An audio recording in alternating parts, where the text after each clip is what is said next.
righty, ladies and gentlemen, we're back with another series. Of course, of us with the Watch Brothers. I'm Darrell.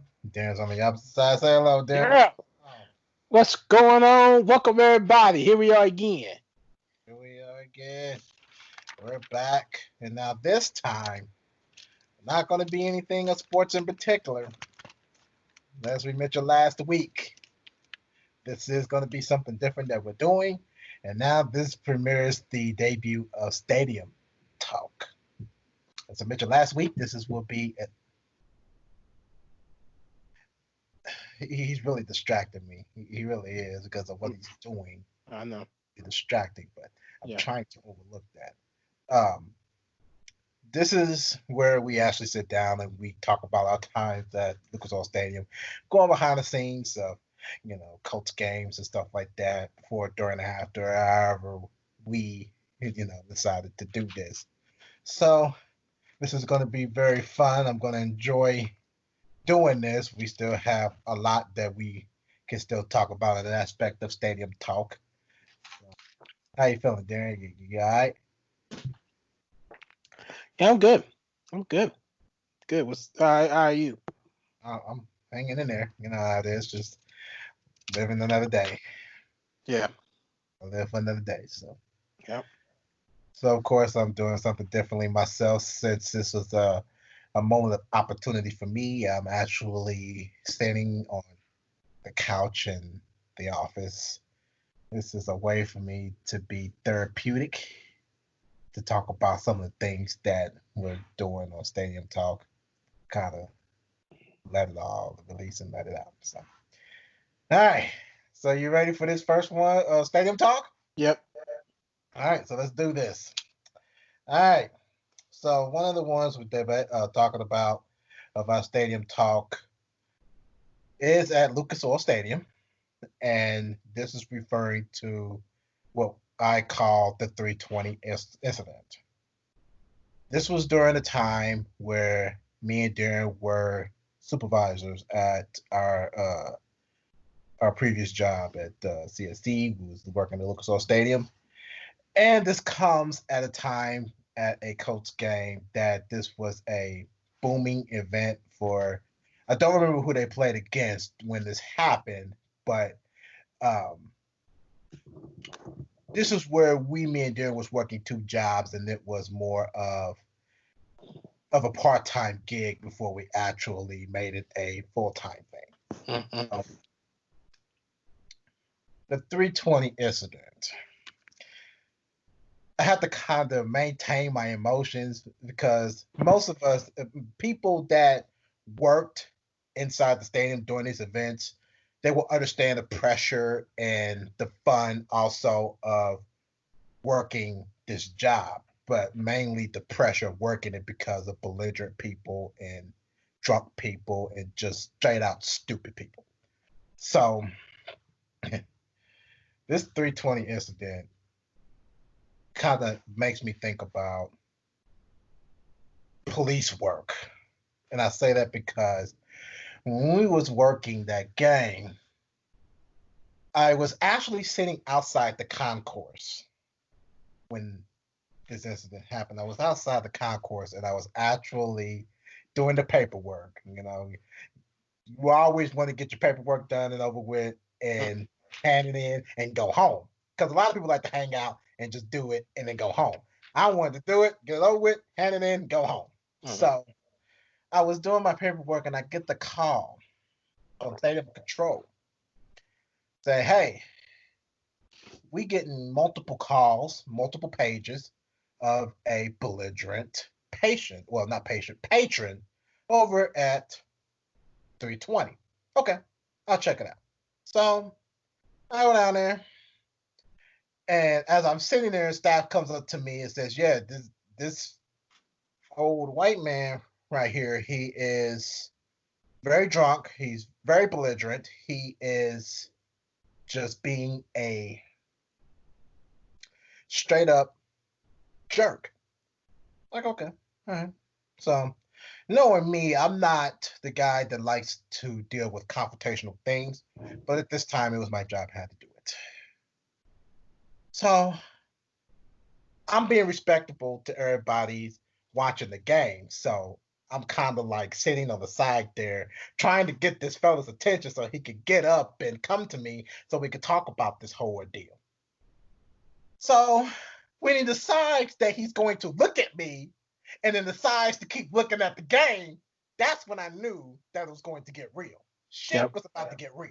Mm-hmm. So I'm sitting there and I'm like, what do I do at this point? Should I risk my job and kill this fella and throw him over to the bowl during the game? Or should I be more respectable and just kind of maintain the situation? So I sat there. I was like, okay. Went down there again. Sir, you need to come with me. You're causing distraction to the game. Now remember, because Section 319 was for more companies to buy out those seats for their employees to attend the Colts game. That's what mainly was 319 was for. Right. It was mainly for that. So that game, it wasn't nothing like that. Nothing. No company bought those seats for their employees to attend the game. So everybody, patron-wise, bought those tickets inside of those seats. So I wasn't dealing with a company. That was not an easy day. When it's the employees' day, it's a simple day.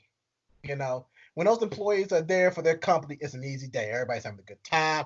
They're enjoying themselves. But since this did not happen that game, I had to deal with that. So I'm getting the man's attention. He's looking at me and he's looking at the game. I'm like, oh yeah? You really finna disrespect me like that? After I'm letting you view this game, let me put an end to this. So I called up the stadium control. I said, hey, Dan, I'm turning off this radio. Bring PPI down here because I'm turning off this radio because it's finna get ugly. Period. It's finna get ugly. I'm turning off this radio. I'm out. I turned it off, took the headset off, took the clip off, took everything out that was going to weigh me down. I slid my radio over there to one of my staffs. I told her, watch it, take care of my radio. So I go over there one more time. You need to come with me, sir. You need to come with me. So when he looked at me again and looked at the game, I had to obstruct everybody's view. I'm sorry, but I had to because he was being belligerent. He wasn't listening. Kids was there. Kids was not enjoying themselves because of that jerk. Was not enjoying themselves at all. So I squeezing my way in, and I stand in his way. And I get big with him. I said, sir, this is the final time I'm going to tell you to get up and move to the concourse so we can talk. Now, if he would have been cooperative, this would have been a whole different thing. He probably would have been able to sit back down and watch the game. Maybe even apologize. Right. But it wasn't the case at all. Wasn't the case at all. So he just looked up at me like this. He got up and he made a sign like this, like he's fit ready to choke me. Right when that happened, here comes PPI. Here comes PPI. Now I'm really hoping he's putting his hands on me. I want him to do it because I'm challenging him to do this. And so when PPI came in, they came and diffused the situation. So he finally got up, got into the concourse. I went up there with them and PPI. And PPI actually let me do all the talking. They actually let me do all the talking. The only time they really got what was going on with that situation? They didn't know what was going on. They didn't know what was going on with that situation. No, Denise told them what was going on. Denise told them, but they still let me do the talking. Oh, she told them. Well, considering that you was there, they had to let you talk. They had to. Well, yeah, no, that's true. That's absolutely true. That's absolutely true. So, um, so that's when I started talking, I said, sir, you really got to a point where you were starting to become very disrespectful to the Patriots that's amongst you. You have really put yourself to a point where that we're going to have to eject you from this game. Now, when I say eject you from this game, it wasn't even the second quarter yet.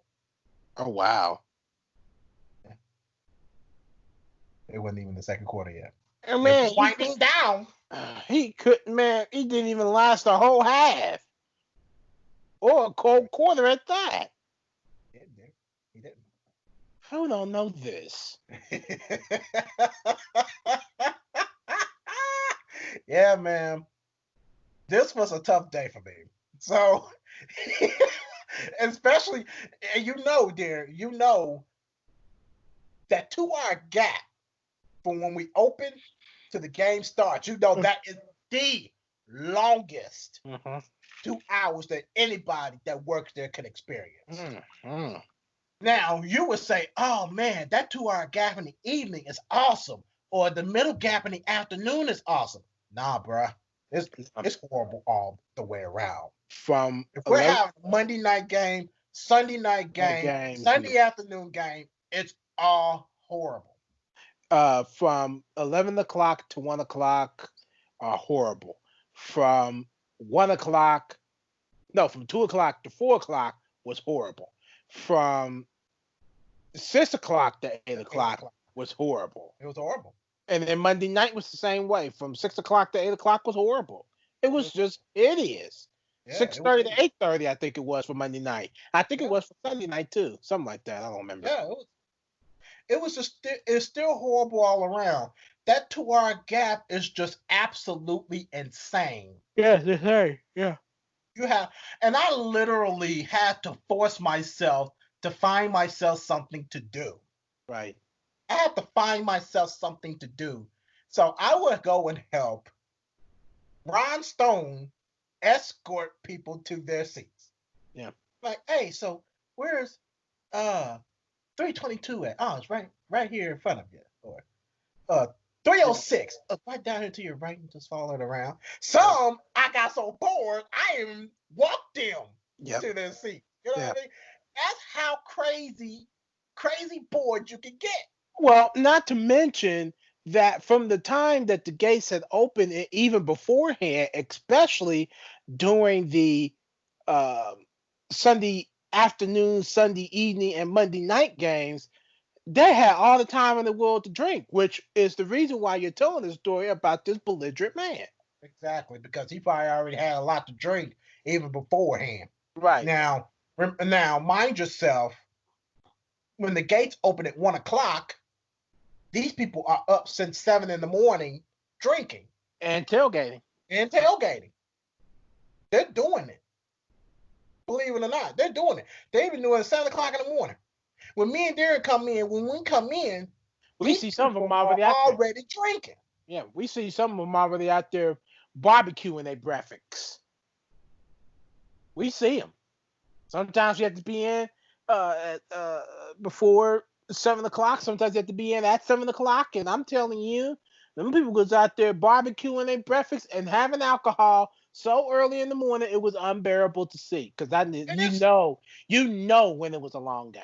You know it's a long game. And then on top of that, you also have to consider daylight savings. Right. 6 o'clock in the morning, it's probably pitch black dark.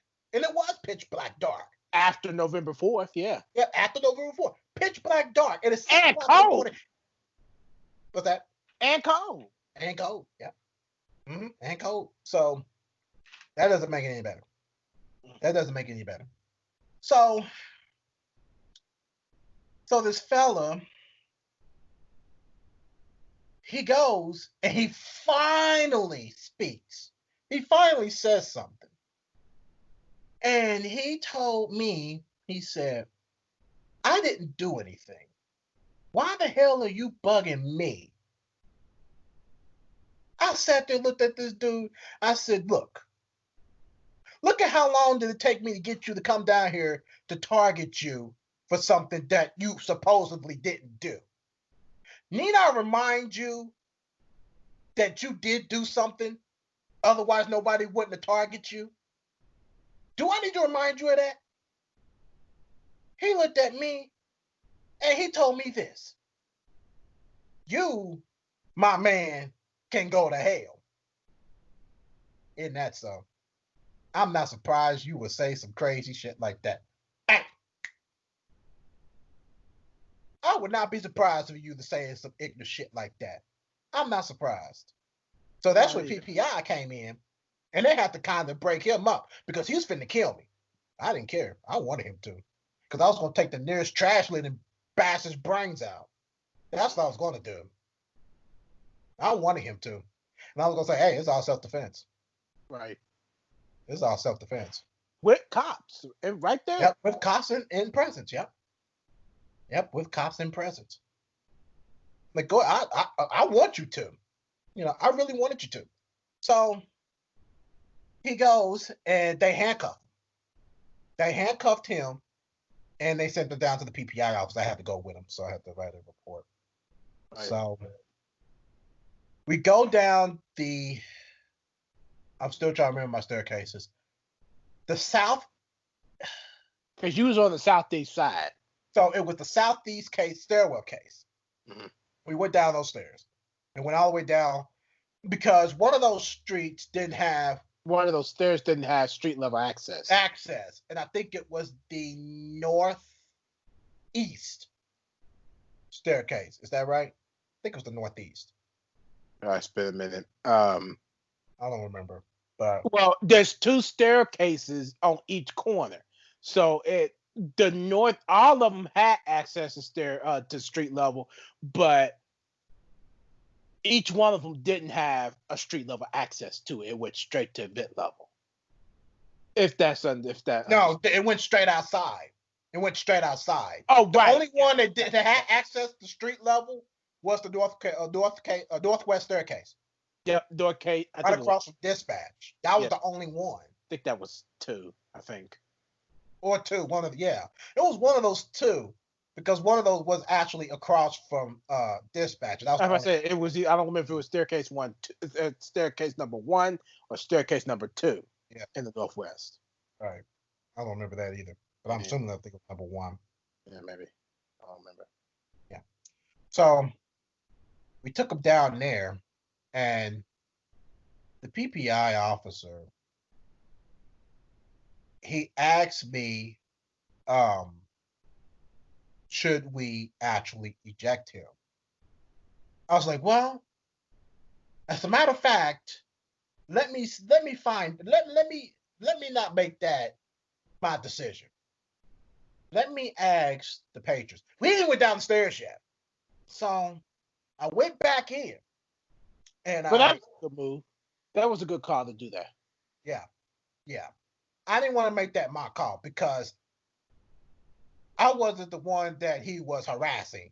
The only time he harassed me is when I did have to stop him from watching the game for him being belligerent.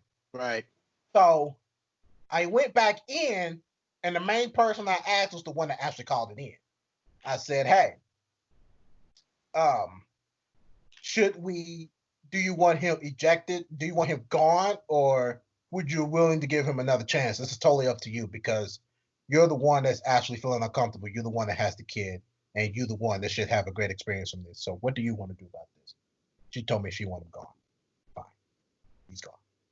So told PPI she wants him gone because she is really ruining this kid's experience with with this game. So a little bit later afterwards, I had found out that Stadium Control was trying to get a hold of me, but my radio was on. And so they had got concerned. After you told them that it was going off. Yeah, after I specifically told them that I was turning off my radio because it was going to get ugly. And they kept calling me I was like, I told y'all I was gonna have my What radio. the same time that I had to call your cell phone and tell you turn your radio on because they were calling you? Like, you ought to be glad I had close connections that Yeah, they didn't have. yep.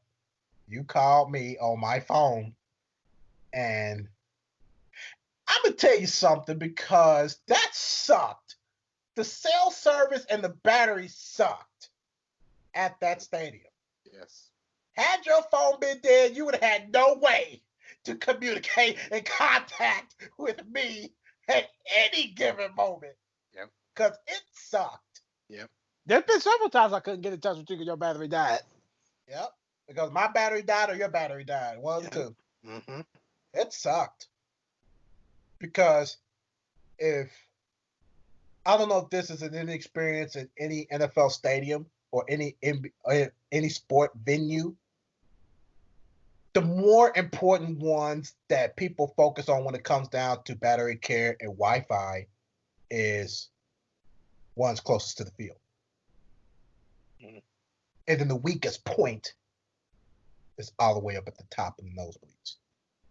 So the strength from the strongest goes from the bottom all the way up to the top. Mm-hmm. So for us, the 100, 200s has the strongest battery care, strongest Wi-Fi reception. And then, of course, next to strongest, which is 300, 400s. And then 500, 600 was the weakest. Yeah. Mm-hmm. Including nosebleeds.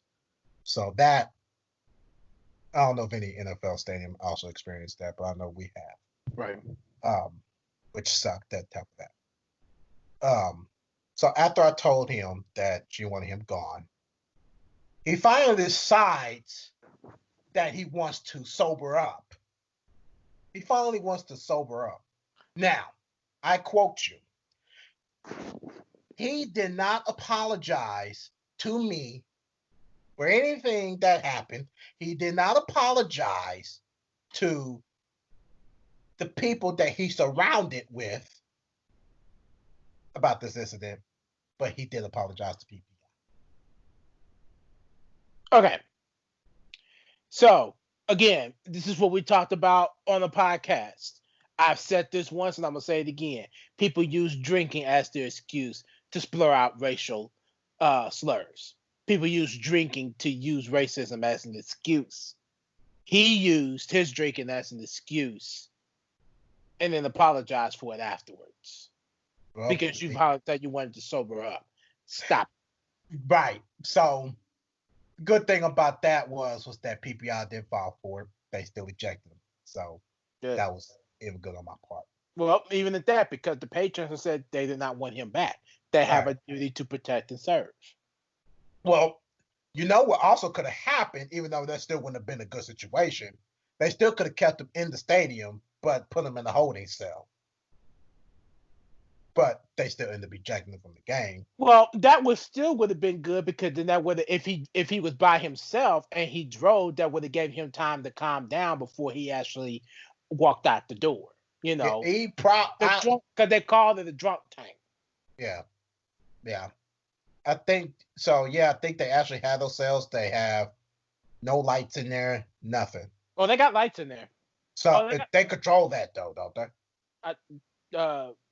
Well, it's turned on by dispatch. Yes, they do control it. Yes.